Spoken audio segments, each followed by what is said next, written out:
صفت یہ ہے کہ جو بندہ ابھی روحانی بالغ نہیں ہوا اس میں یہ نہیں ہوتی. جو روحانی ولایت کی دنیا کا جو راہی بن رہا ہوتا ہے اس میں یہ ہوتی ہے کہ اس کی طرف سے برائی آئے, اس کی طرف سے اچھائی جاتی ہے دوسروں.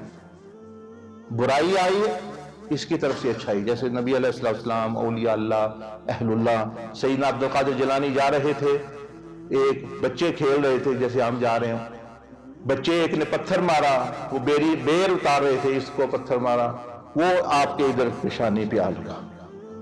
جب پیشانی پہ آ لگا خون بہنا شروع ہو گیا. آپ نے دعا کی, یا اللہ اس بچے کو ولی بنانا, یا اللہ اس بچے کو ولی بنانا. وہ لوگ دوسرے شاگرد بھی دوسرے بھی حیران کہ حضرت اس نے پتھر مارا ہے, آپ اس کے لیے ولی کا, تو ہم روز آپ کے ساتھ ہیں, ہمیں ایسی دعا نہیں ملی جو اس کو مل رہی ہے. آپ نے فرمایا دیکھو یہ کس کو پتھر مار رہے ہیں, یہ کنوں پتھر مار دے بے, ایک درخت ہے انہوں پتھر مار رہے ہیں تو انہوں نے بیر دے رہی ہے. درخت کو وہ پتھر مار رہے ہیں, وہ بیری بیر دے رہی ہے, اور اللہ کے ولی کو پتھر لگے تو بددعا ملے اس کو بیر ملے. ہمارے بیر یہی ہے کہ یہ بھی ولی بنے گا انشاءاللہ.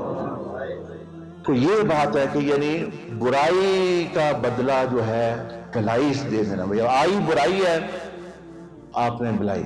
سیدنا امام حسین روزانہ ان بدبختوں کی طرف نکلتے اور فرماتے دیکھو میں نے تو اپنے وقت پہ جانا ہی ہے, لیکن تم اپنے گناہگار نہ بنو, میرا خون اپنے ہاتھوں سے نہ مطلب یعنی جرمدار بنو, خون سے نہ رنگو. لیکن ان کی پھر بھی آپ خیر چاہتے تھے. روزانہ دیکھیں نا, دشمن کی بھی خیر چاہنا, ان کو واعظ نصیحت کرنا. آپ گھوڑے پہ تشریف لاتے, ان کو نصیحت فرماتے, وہ جان کے پیاسے ہیں اور آپ پھر بھی ان کو جنتی بنانے میں لگے.